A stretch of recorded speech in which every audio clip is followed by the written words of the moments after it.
Ya, saya awali. Assalamualaikum warahmatullahi wabarakatuh. Waalaikumsalam warahmatullahi wabarakatuh. Terima kasih telah meluangkan waktu untuk mendengarkan presentasi kami. Hari ini kami akan mempresentasikan sebuah aplikasi yang sangat bermanfaat bagi kita sebagai mahasiswa yang bekerja dan juga berkuliah. Yang pertama, saya akan menjelaskan tentang pentingnya manajemen waktu dan catatan. Sebagai mahasiswa, kita sering dihadapkan pada berbagai tantangan, mulai dari tugas kuliah yang menumpuk hingga pekerjaan yang paruh waktu. Manajemen waktu yang efektif menjadi kunci untuk mencapai keseimbangan antara studi dan pekerjaan. Di sini peran penting aplikasi catatan muncul. Jadi kami akan mempresentasikan sebuah aplikasi catatan yang bernama Ruang Mahasiswa. Jadi dalam aplikasi yang kita bahas ini sebuah platform yang dirancang khusus untuk membantu mahasiswa dalam mengelola catatan dan tugas mereka yang lebih efisien. Dengan fitur-fitur yang canggih dan antarmuka dan user yang friendly, aplikasi ini memungkinkan kita untuk mencatat informasi penting dan mengatur deadline tugas dan bahkan berkolaborasi dengan teman sekelas. Oke. Jadi ada beberapa fitur unggulan dari aplikasi kita, yaitu aplikasi kita itu bersifat offline, jadi aplikasi ini bisa diakses dimanapun dan kapanpun tanpa menggunakan akses internet. Selanjutnya, kita akan sedikit mendemokan aplikasinya. Silakan. Oke, izinkan saya untuk mendemokan aplikasi Ruang Mahasiswa ini. Oke, untuk sebelumnya akan saya demokan melalui homepage dari sign up dan login. Sini kita bisa menggunakan username kita, contohnya dengan Fajar, email address-nya bebas dan passwordnya juga bebas. Tapi kita juga bisa menggunakan login dengan Google ataupun dengan GitHub. Oke, berhubung kita sudah memiliki email ataupun username, sini kita akan login. Kita coba.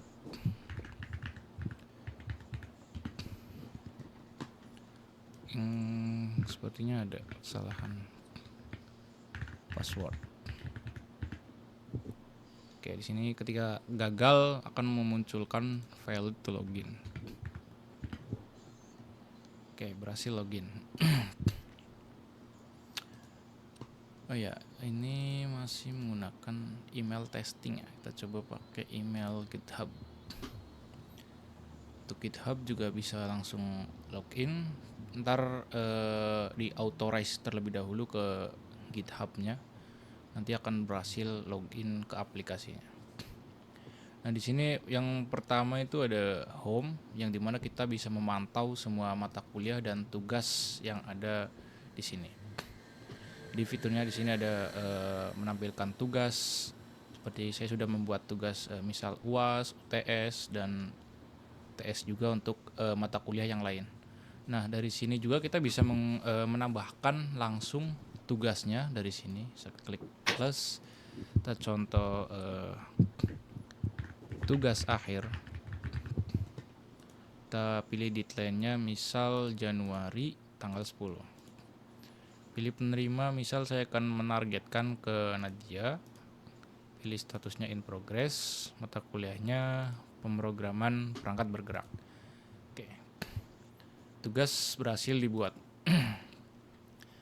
Nah, di sini otomatis akan mengupdate isi dari tampilan tugasnya di sini ya. Sudah ada 5. Dan di sini juga ada tampilan mata kuliah yang dimana kita bisa menambahkan mata kuliah yang lain. Contoh di sini Pancasila.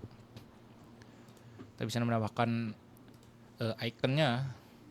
Kita coba ikonnya Steamic ya. Ke Steamic kita buat mata kuliah baru. Oke, menunggu. mata kuliah berhasil dibuat. Nah, ketika mata kuliah tersebut berhasil dibuat, itu akan langsung ke arahkan di direct ke mata kuliah yang telah dibuat. Contohnya di sini Pancasila. Nah, di sini kita belum membuat tugas, masih nol, dan detailnya juga masih nol. Jadi kita belum bisa mengakses tabel, kanban, dan kalender yang ada di sini. Nah, saya sudah membuat mata kuliah sebelumnya, yaitu ada pemrograman perangkat bergerak dan juga kecerdasan buatan. Nah, di sini saya sudah menambahkan tugasnya. Eh, kita coba aplikasikan fitur-fiturnya, apakah bisa berjalan dengan lancar atau ada error. Oke, dari sini kita bisa memfilter ya status yang tugas itu kita kerjakan, apakah sudah selesai atau dalam progress. Nah, kita coba di sini yang in progress, maka akan ke filter tugas-tugas yang dalam progress. Contohnya seperti ini masih progress, dan kita bisa memfilter. Coba kita ke Fajar. Nah, di sini akan otomatis ke filter hanya yang menerima Fajar tersendiri. Nah, detailnya pun kita bisa atur ya. Kita coba detailnya, kita coba di Januari ya, Januari 10. Nah, maka otomatis akan ke filter seperti ini. Oke, yang berikutnya saya akan mencoba fitur Kanban yang di sini memudahkan kita untuk mengedit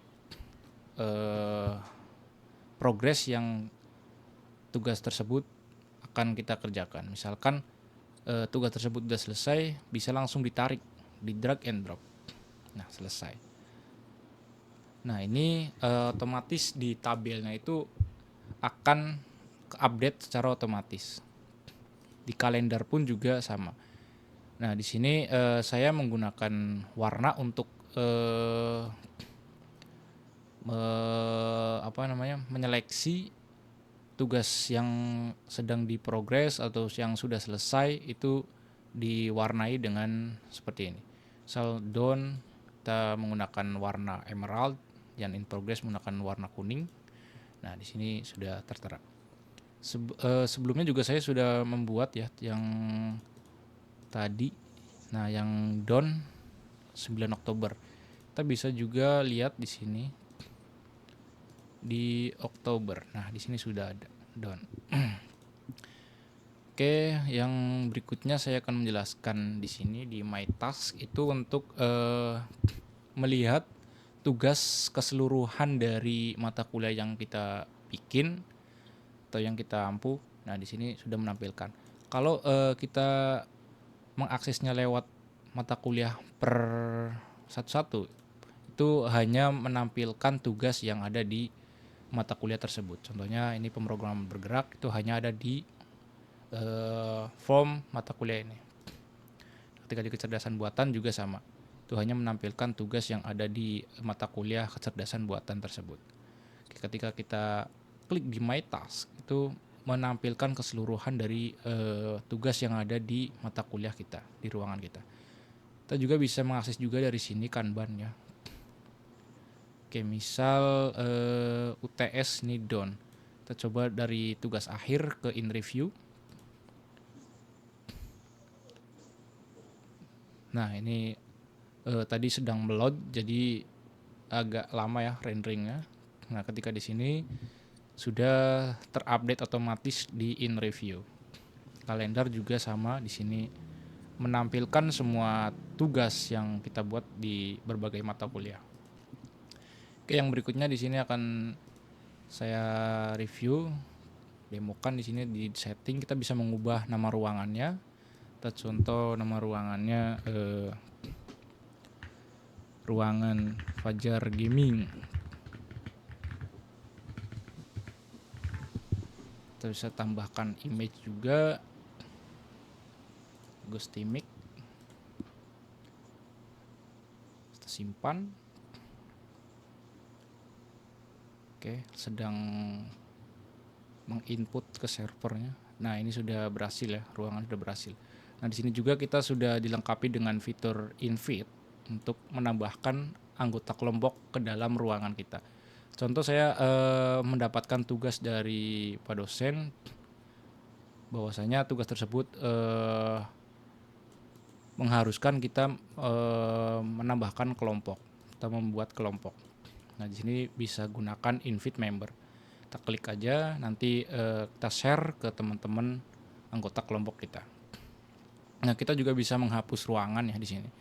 Oke, karena ini saya sudah menambahkan member atau kelompok, saya akan coba buat ruangan yang lain. Kita coba tes ya.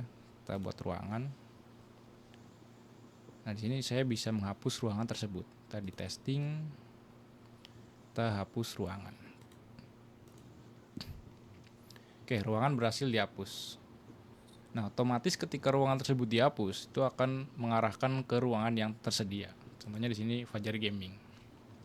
Oke, mungkin sekian untuk pendemoannya. Oh ya, sebelumnya di sini sudah tertera ya anggota kelompok yang sudah saya invite. Sini sudah masuk. Nah, ketika ingin menghapus member ini yang saya testing sebelumnya, ini bukan member kita, bukan anggota kelompok dari project ini. Jadi saya akan hapus di sini Nita Yasimana, kita hapus, kita remove. Oke. Member ini akan otomatis refresh. Nah, sini sudah terupdate. Kita juga bisa meng-setting administratornya.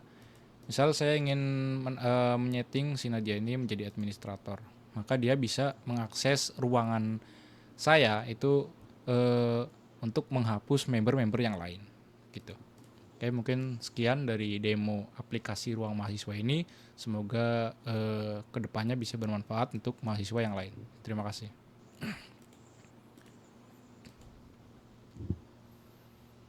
Selanjutnya kesimpulan. Oke, terima kasih.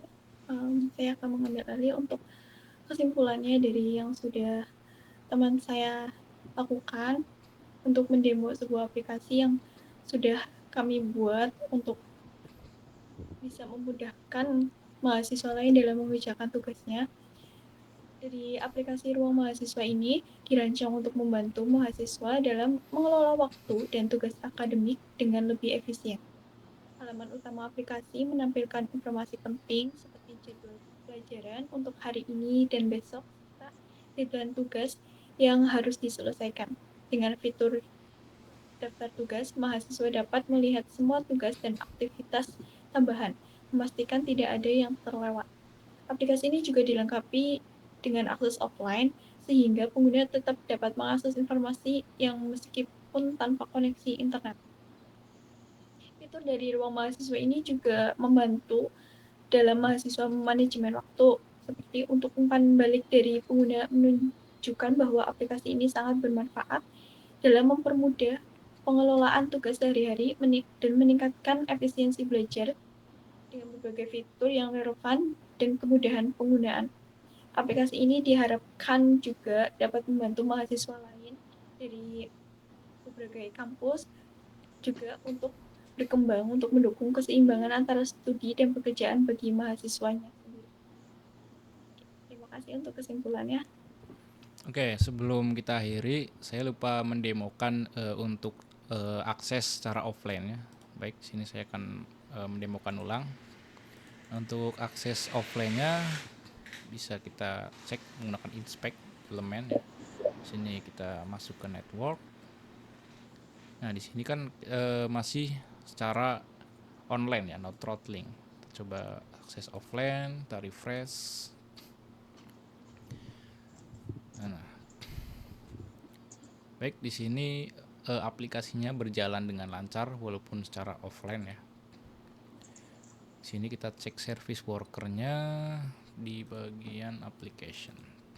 Oke, service workernya di sini saya sudah menambahkan ya, sudah terpasang. Nah, keunggulan dari PWA ini kita bisa menginstal aplikasi ini. Jadi kita bisa klik di bagian ini, bagian install. Oke, ini yes ya, ini sudah berhasil keinstall. Oke. Untuk link GitHub-nya sudah ada di GitHub repository saya di sini di ruang mahasiswa. Untuk menjalankan aplikasi ini, kalian perlu menginstal beberapa dependensi. Bisa kalian lihat di package.json. Nah, di sini bisa kalian install yang ada di package.json. Nah, untuk merunning aplikasinya, kalau untuk lokal itu bisa npm rundev ataupun dengan boon rundev. Baik, mungkin itu saja yang bisa saya demokan untuk aplikasi ini. Kurang lebihnya mohon maaf, saya akan kembali serahkan ke moderator. Terima kasih. Oke, terima kasih atas perhatian dan partisipasi kalian selama presentasi ini. Semoga informasi yang kita sampaikan bermanfaat dan dapat membantu kita semua dalam menjalani perjalanan akademis. Jika ada kekurangan, mohon maaf. Assalamualaikum warahmatullahi wabarakatuh. Waalaikumsalam warahmatullahi wabarakatuh. Warahmatullahi wabarakatuh.